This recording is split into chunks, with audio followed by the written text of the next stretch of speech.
Come on, Hobie. I told you one sack at a time. What are you doing? You pulling for foreman or something? Day's work for a day's pay.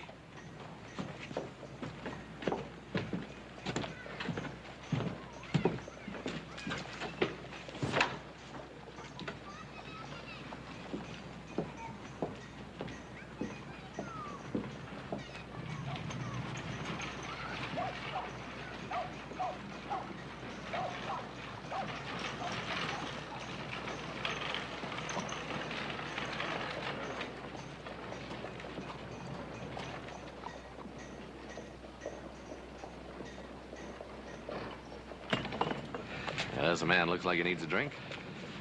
Yeah.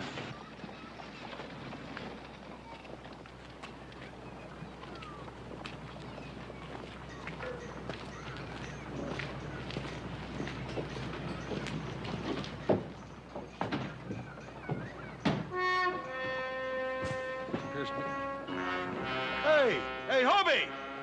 Well, where's he rushing to? I don't know. I reckon he's sore because we won't let him do his share of the work.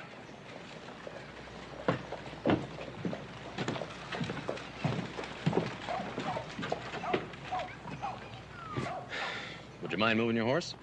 The man driving that rig, did he go into the saloon? You gonna move your horse?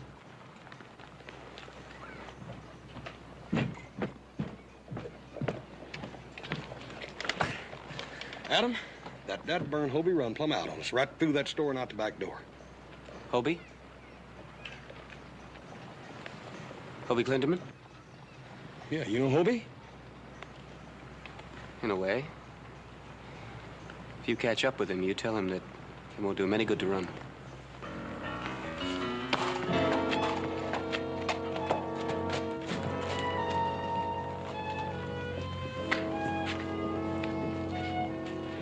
And you tell him that the Ponderosa isn't large enough to hide a murderer. What do you mean by that? I don't know. Let's go have a talk.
I give you the health of him who sits there in lonely majesty.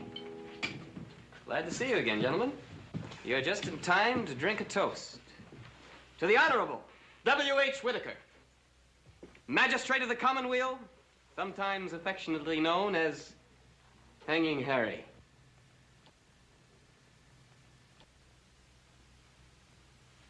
Well, the judge is relaxing a bit. Perhaps the judge will honor us with his presence a bit longer. Maybe we can get him to tell us some of his more sprightly stories about some of the men he's sentenced to dance on air.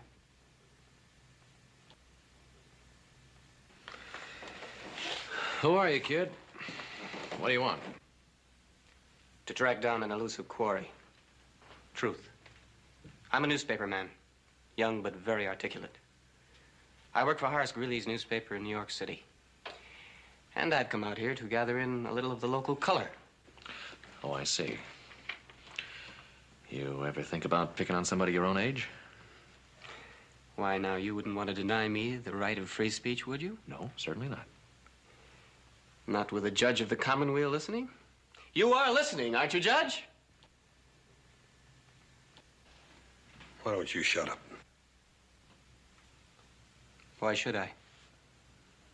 Words are my only weapon. Welcome, stranger.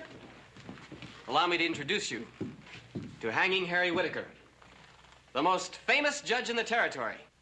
I happen to know all about the judge and his career. Why, then you must know that old Harry doesn't count sheep like the rest of us do when we can't sleep. No, sir. Old Harry counts row after row of dangling men, kicking their lives away at the end of a rope.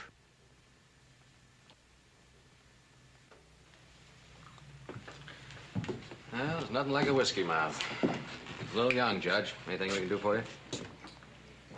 Well, yes, as a matter of fact, I'm looking for an old friend. I wonder if you could direct me to his place. His name is Ben Cartwright. Well, it just so happens that we're his sons. I'm Adam. This is my brother Hoss. Well! Judge Whitaker, I heard my pa mention you. He would be mighty happy to see you again, Judge, I'm sure. Well, I don't suppose he'd be expecting me because we haven't met in years, you know. But he has written more than once to invite me to the Ponderosa, and just happening to be in the neighborhood. He just happened to be in the neighborhood. Why don't you tell him why you're really here? Go on, Your Honor. Tell the good people the real reason. Hoss, why don't you ride with the judge on back to the ranch? I'll bring the wagon in. Come on, Your Honor.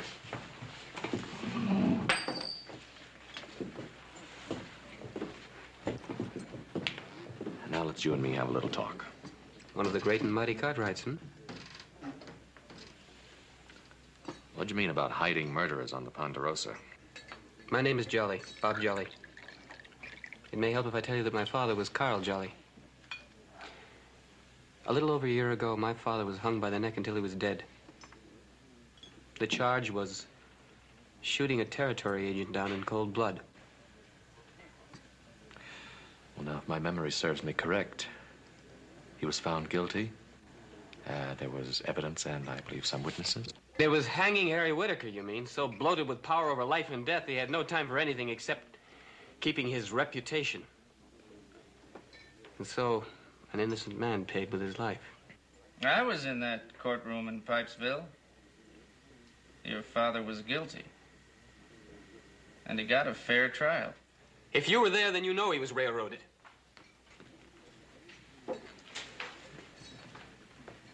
I was there. I was there, and I'm no liar. You old enough to use that gun? Well, what could I expect? The great American West. A haven for scum. A paradise for killers and gunslingers. Where bullies become judges. And good men's lives are sold to a screaming crowd for how many pieces of silver?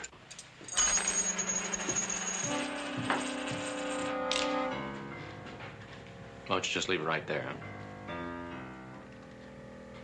You heard what he called me? Yeah. But out here, we don't shoot men in the back for just any reason.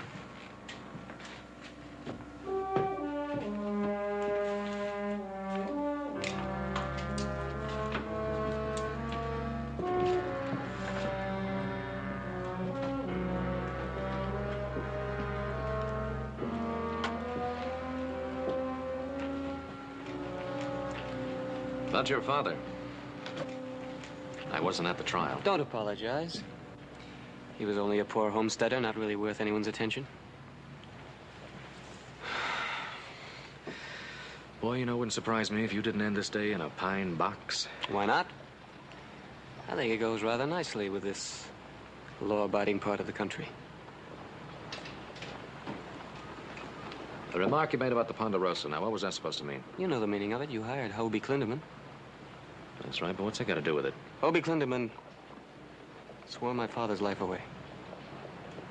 Judge Whitaker tied the knot around his throat, and today both men find sanctuary on the Ponderosa.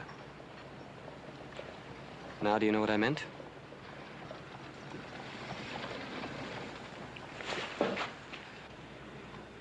Boy, you know, you don't seem to have anything else on your mind but going around getting people all riled up. I don't know what you're after, but I would suggest that you go about it sensibly. Now, why don't you sit down reasonably quietly and speak your mind. Just once. Maybe then people will know what's bothering you. Wait. I don't know, maybe you are on the level. Here, this is a story I sent back east to Mr. Greeley.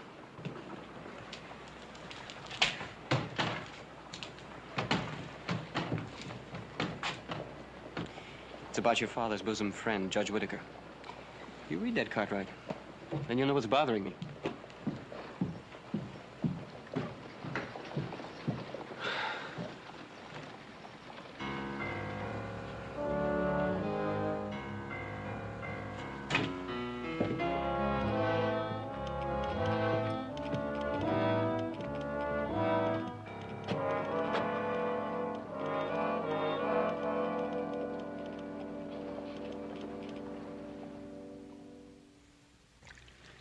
There you are, Harry. Good and strong. Just the way you like it. Well, thank you, Ben. I think I still prefer it that way. Harry, it's really good to see you. Well, I can say the same thing, Ben. Old friends. I mean, sometimes you need them. You need them. Yes, indeed you do. Indeed you do. Oh, come on in, Adam. You boys did yourself a proud bit of work this morning, finding my old friend the judge and bringing him out here. How'd you meet up? Oh, we met in the saloon. The young fellow that was there was insulting the judge. What do you mean insulting the judge? Oh, no, don't let it upset you, Ben. The young fellow's name was Robert Jolly. And I had the unhappy task of sentencing his father to death about a year ago. Jolly. Oh, yeah. That's a man down in Pipesville, wasn't it? That's the one. Carl Jolly. He murdered a man because he came onto his property and wanted to talk about buying a strip of land for the railroad. Well, Ben, you know how this territory's been hurting for a railroad. Of course. And, of course, there isn't an inch of progress to be made without it, and the people knew that. So they were going to do something. So the legislature provided the money for the land, and they deeded it over to the railroad. Oh, everybody was happy and cooperated for the territory, and all except Carl Jolly. Well, he elected to be stubborn. So even when Senator Prince sent a man down there to plead with him, he just shot him down.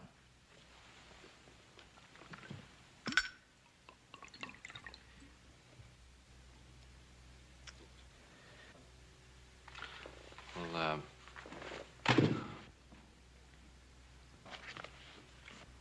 Bob Jolly wrote this article. He contends that his father got anything but a fair trial. Now that is a devilish lie. Ben, my conscience is clear. There were witnesses and facts. Carl Jolly took a life, and I took his.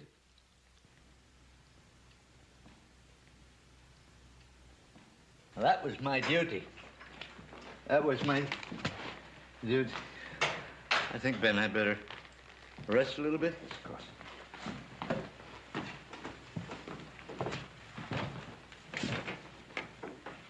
You already get that feed unloaded? Yeah.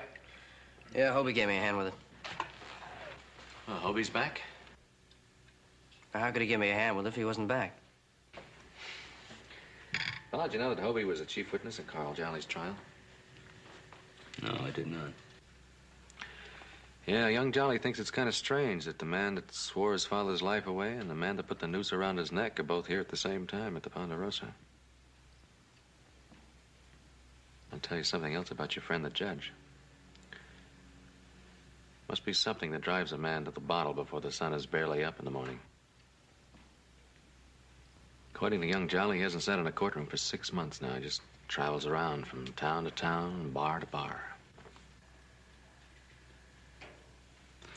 Joe, Call in Hobie. Yes, sir.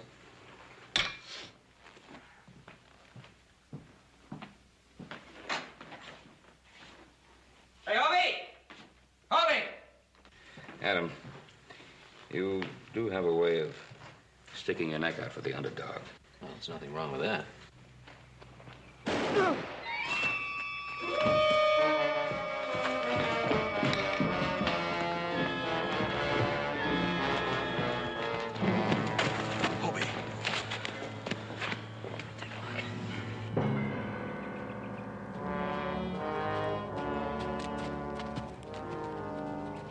Put your hands up, young man. Put them way up.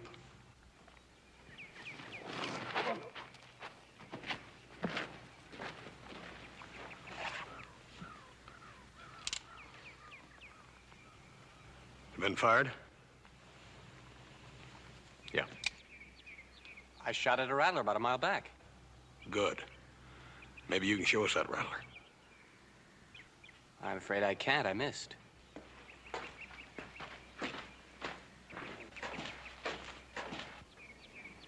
Judge! Sure seems like you're always around anytime one of us jollies is accused of shooting someone.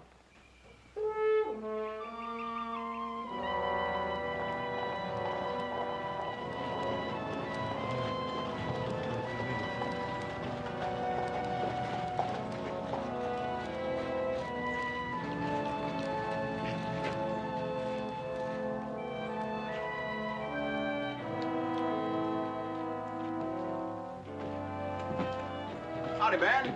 Roy? Judge here? No, I got him room up at the hotel to use as an office. He's going to hold a preliminary hearing. Oh, where? Right here in my office. They won't hold very many. Well, I guess maybe he prefers it that way. What about them?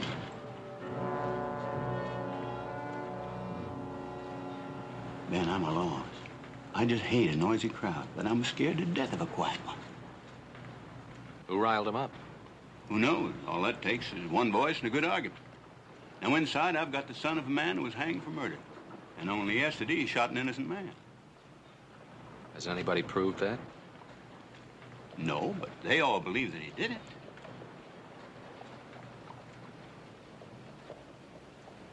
We go inside? Yeah.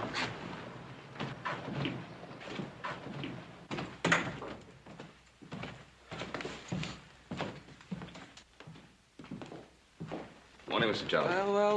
Look who's come to visit the poor dollar-a-column newspaper fellow. Well, we thought we'd see if you want us to hire a lawyer for you. A lawyer? Well, I'm touched. Really touched. No, thank you, gentlemen. They hired a lawyer for my father. A young man who had just finished his reading in a lawyer's office. A young fellow who hadn't even seen the outside of a law school. My father was arrested, tried, and hanged in 3 days. Nevertheless, we thought we might be of some help. Gentlemen, let's not be inconsistent. You Cartwrights have the chief witness for the prosecution on your payroll, and you have the hanging judge in your house as a house guest. Come on, Adam. We'll see you at the preliminary hearing. Preliminary to what? The hanging? You mind telling me something, Jolly? What's really eating you? What's eating me? Injustice, Cartwright. Like an acid. Eating my insides out. You sure it isn't something else? Get out.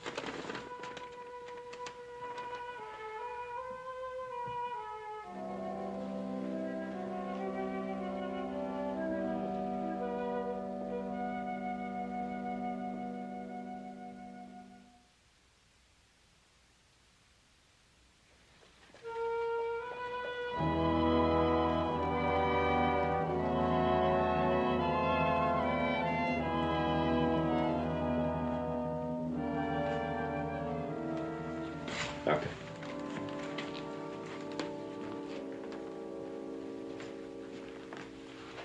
Looks kind of pale. Well, Dan, you know what a 45 slug can do. However, Hobie's a tough nut. He'll be all right. Say a 45 slug? Yes. Jolly wears a 38, doesn't he? Maybe that hearing shouldn't be held. I'd better tell Judge Whitaker.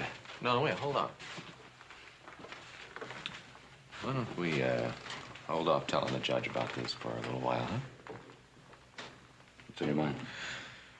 Well, maybe this will give us a chance to find out if he's willing to dig out these new facts for himself.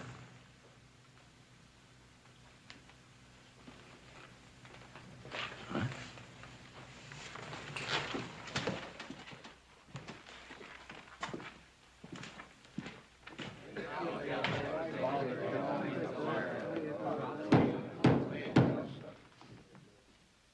This is a preliminary hearing to determine whether the accused shall be remanded for trial on the charge of attempted murder. If the accused is so remanded, I will disqualify myself and refer the case to another judge. All right, let's get on with it. Sheriff, were there any witnesses to the shooting? Well, now, you know that there wasn't, Your Honor. But Bob Jolly showed up right after the shooting, and, well, his gun had been fired not too long before that. Now, he said that he shot a snake, but there wasn't any proof of that. Was the bullet recovered? I think so. You got it, ain't you, Doc? Yes, I have it. Describe the bullet. It's base metal, predominantly lead, .45 caliber. What caliber was the accused's gun? It's a 38, Your Honor. Is there any proof that the accused owned or had access to a .45 caliber gun? Well, no, I just supposed that... In the law, we don't suppose. Until you get proof, case dismissed. Release the prisoner.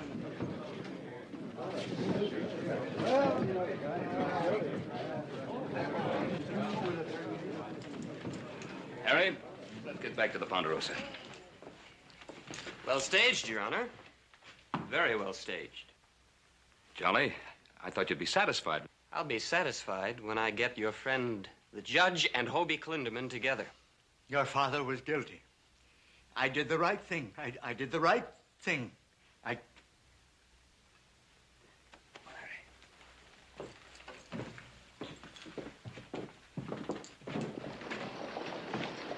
Ben, I think I better get a drink.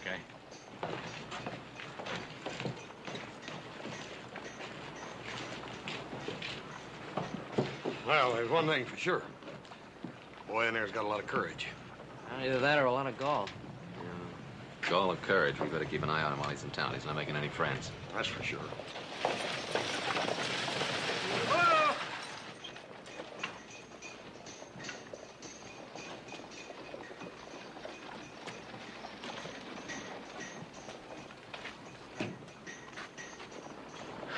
Well, look who's in town. I wonder what he's doing here. Keeps interesting company.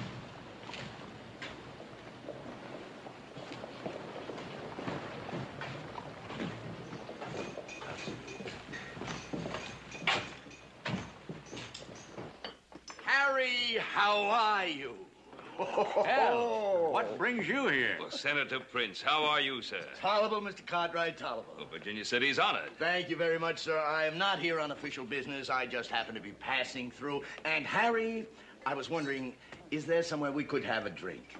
Alone, I mean. Well, I'm with Ben Cartwright here. Oh, Excuse me, Mr. Cartwright. Adam? Oh, Senator Prince, I believe they have some rooms back here, but I want you to meet my eldest son, Adam, Senator Prince. How do you do, sir? How do you do? Now, would you mind, Harry? You will excuse us, gentlemen. Certainly. Harry, I have many things to discuss with you. Senator Prince. Wasn't he the chairman on that legislative committee, the one that set up that railroad deal? I believe he was, yes. Yes, why? Funny. Seems that everybody who had anything to do with Carl Jolly's all of a sudden showing up in Virginia City. I say a trial was too good for your father. I say they shouldn't even have wasted the time. Just stretched his neck right there on the spot. What is it they sing? He shot a man who came to help. He shot him cold without a chance. But hanging Harry made him dance. Carl Jolly. Go on. Pull it. Everyone's watching. The world ain't gonna miss this Jolly any more than the last one. Cartwright! This is my affair! Don't do it. You taking this up? No. It's nothing to take up. Hold it!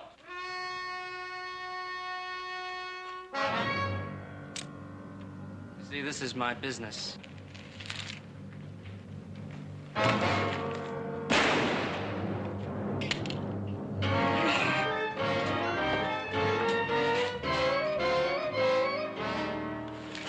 You ain't gonna be using that hand.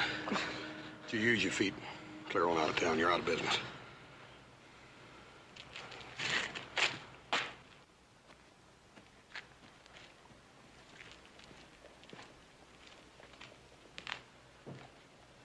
Well, who's guilty in this case, Judge? I don't know what you mean, and I will not be talked to in that manner.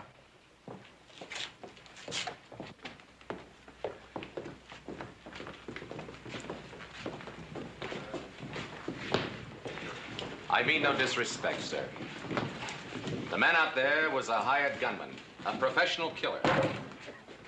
He was hired to pick a fight with Bob Jolly. Now, it seems that someone is very interested in hushing up the Jolly case. Now, do you know what I mean, sir? This is ridiculous. From riffraff, I could understand. But from a Cartwright. All that boy asked is the right to question the judge and the chief witness for the prosecution about his father's trial. If you knew anything about the law, young man, you'd know that Robert Jolly has no such right. His father was tried. The law has spoken, and that is it. Questions, Senator, just reasonable questions. And how, I ask, can we expect reason from the son of a convicted murderer? And to ask Harry Whitaker, our great judge, a man who may one day sit on the supreme bench of the United States, to ask this man to subject himself to the so-called reasonable questions of a boy weighted down with the knowledge that he is a cold-blooded murderer's son? No. Gentlemen, no. As long as I have anything to say in this territory, our courts, our judges, will not be subjected to such indignity. Thank you, Senator Prince. A sensitive judge can, I have learned, be driven to distraction, flooded with confusion as to the validity of his most honest decisions. So, here and now, I declare that henceforth I will be responsible only to the law and to the people of this territory. And I will not subject myself to the bias, vindictive, unreasonable inquisition of a Robert Jolly or any man like him. Very good.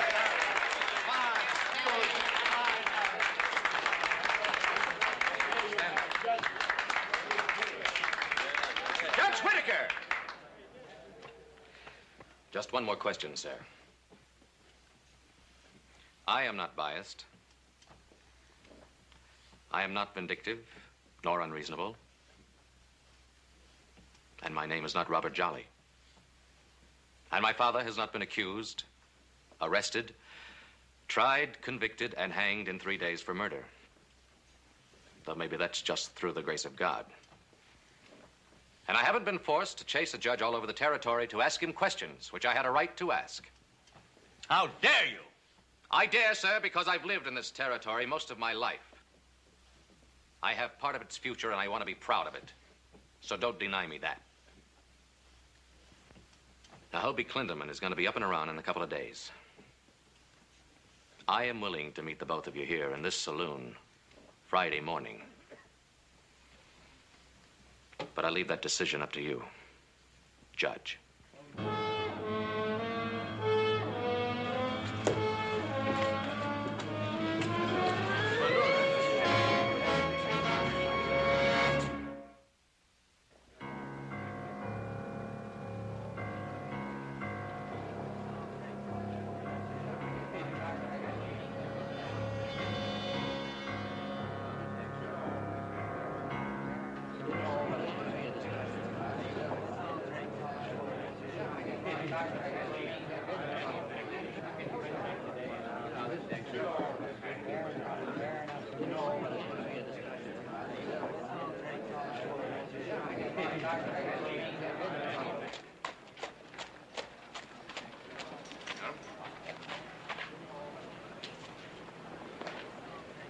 Are they in there?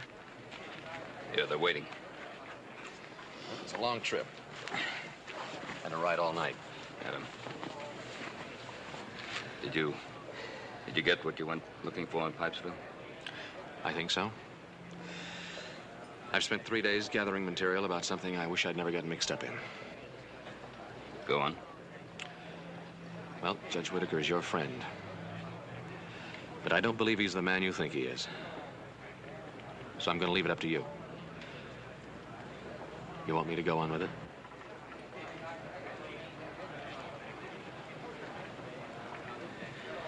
You've got to live with yourself. You've got to do what your conscience thinks is right. All right.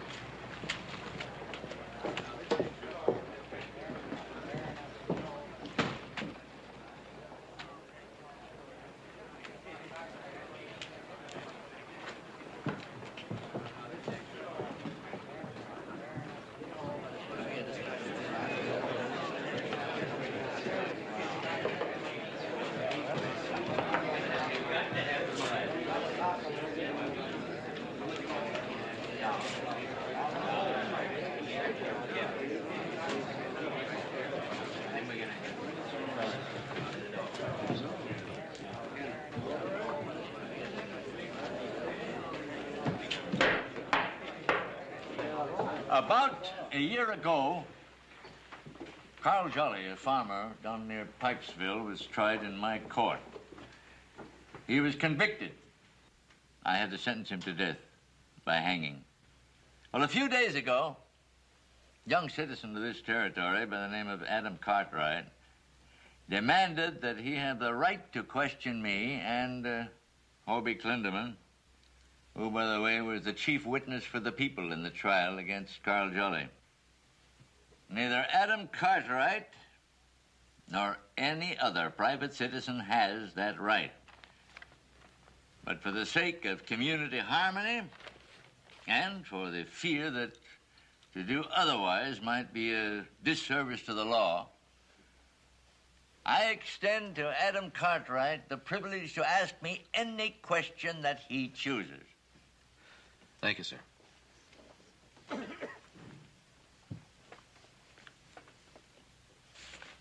Bob, you told me that your father was a poor, uneducated, warm-hearted man who... What's wrong with that? He was. Well, I've just come from Pipesville. And Carl Jolly's former neighbors told me that he was the most stubborn, cantankerous, and argumentative man that ever drew a breath. Well, there are a lot of liars. Isn't it true that he argued with you constantly? That he even picked a fight with you one Sunday morning in church? Bob, isn't it true that you hated the farm and that you wanted to run away to New York, get away? And that your father took a gun and he aimed it at your head and he said that he'd kill you if you dared leave the farm? Now, isn't that true, Bob? All right. But my father didn't really mean any harm by it. He only pointed a gun at me and told me I couldn't go. And I said to him, if you want me to stay on this farm, you'll have to kill me and bury me here. And I turned and walked away. I never looked back. Never. Until it was too late. Didn't you ever write him? Often, at first. But he never answered, so I stopped. I remember the first letter, the only letter I ever got. I had moved away from the address he had, so I got it 4 months late. I shall never forget that letter. My dear son, I'm in jail. They say I killed a railroad feller. I didn't. But they're going to hang me. I wish I could kiss you goodbye. Respectfully, your father. This is unfair. Grossly unfair. Let's not forget that Bill Hauser died, too. Yes, and he died with Carl Jolly's bullet in his heart. That's been proved. Senator, I think if you'll just be patient, sir, you'll get your turn. I don't want my turn, Cartwright. I want this whole farce of a trial stopped right now. These proceedings are ridiculous. Your Honor? Proceed. Hobie, you and the man was killed. What's his name again? Hauser. Billy Hauser. Yes, Bill Hauser. The two of you worked for Senator Prince and his legislative committee, didn't you? That's right. And it was your job to travel across the country from farm to farm and buy a strip of land to be used for the right-of-way of the railroad, right? Yes. Would you mind reading that? That's part of your testimony from the trial.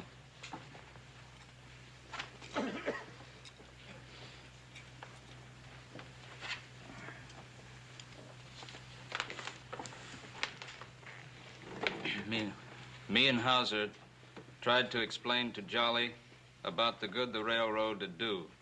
But before we could get more than a few words out, Jolly pulled out his gun and shouted for us to get the heck off in his land and never to cross it again.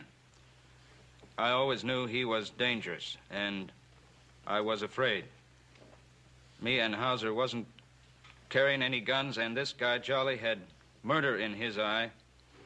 So I took off and started to run, and then suddenly I heard a shot. I turned back, and there was Billy Hauser lying there dead. I managed to get out of there fast. Now, that is your testimony, huh? Yeah, that's my testimony. All right, thanks, Hobie. Oh, and you and Bill Hauser out there riding around through the open country. What'd you eat? Mostly things along the way.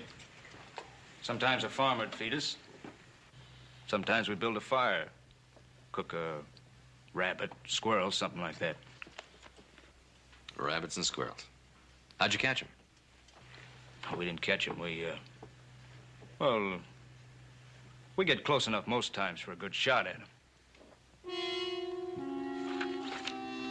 I don't understand. Me and Hauser wasn't carrying any guns. What'd you shoot him with?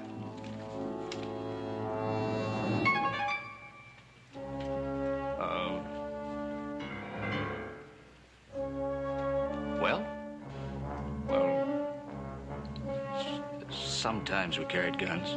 Oh, sometimes. Well, usually. Usually. But not when you were going to see a man that you knew that was dangerous? At least that's what you said he was here, dangerous. I don't know.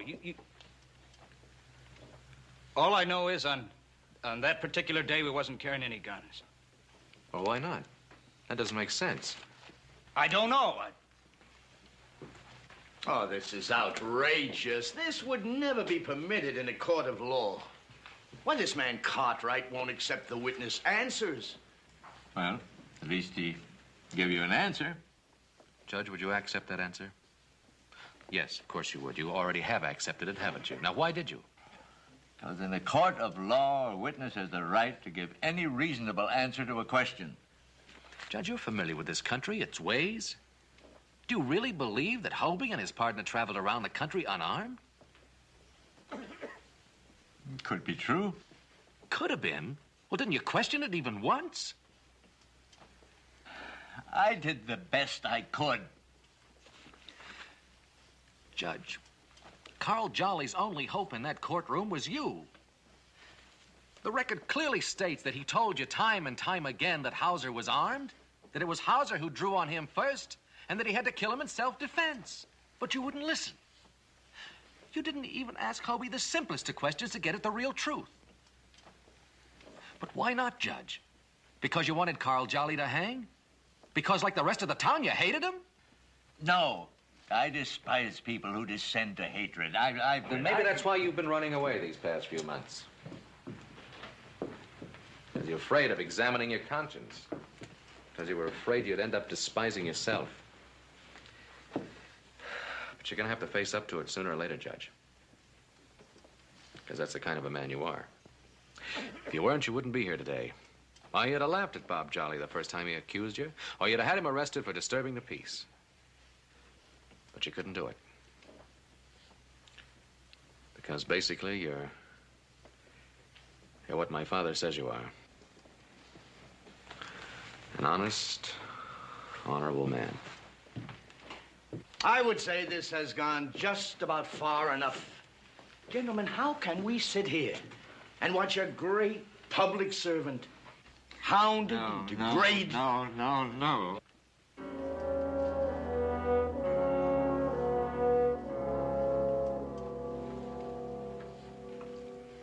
I suppose I knew it all along, but I just couldn't face it.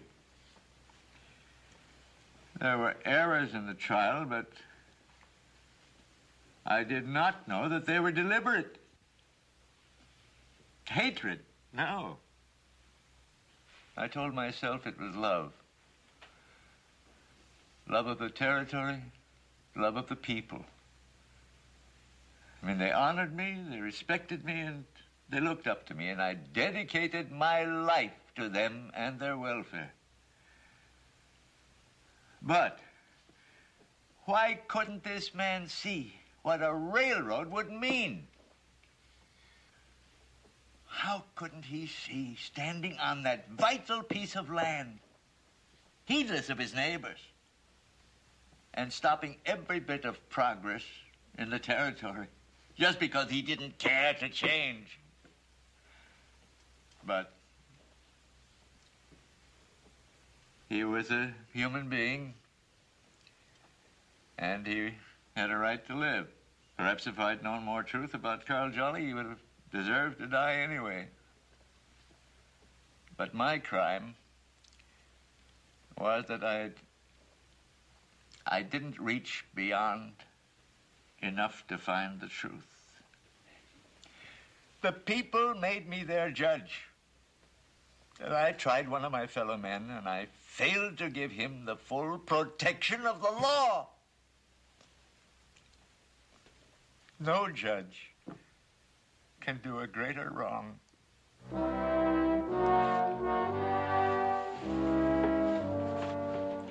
No, Judge, it wasn't you. It wasn't you who did wrong. Keep your mouth shut, Clinderman. No, I won't. Not any longer. I'm going to tell the truth. I lied in your court. Hauser and me. We was both carrying guns that day. Hauser drew first on Jolly. Jolly had to kill him in self-defense.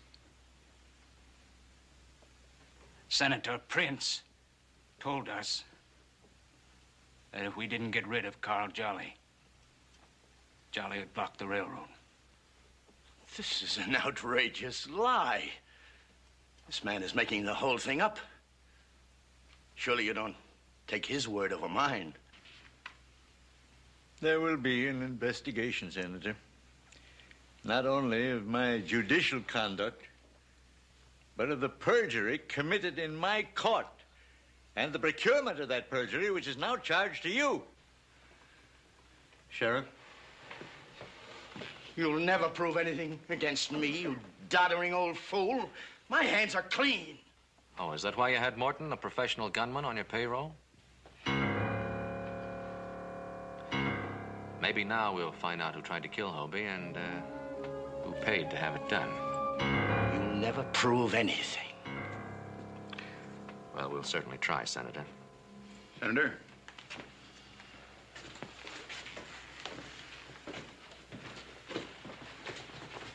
Come on, Hobie. I'm sorry, Judge. You will never get away with this. Never. Come on, Hobie.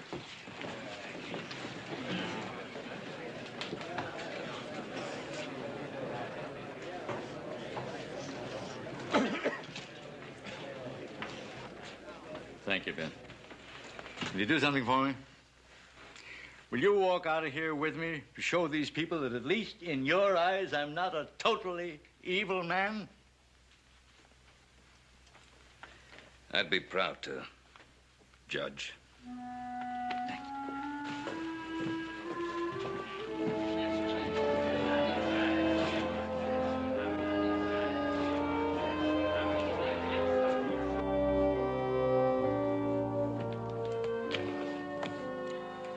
I guess there isn't much to say, is there? I guess not. I'm going to give that land to the railroad, Adam. I think my father would want me to now. It's his way and mine of saying thanks. I won't forget you. Yeah, and I won't forget you either. A little local color. Floor's open, gentlemen.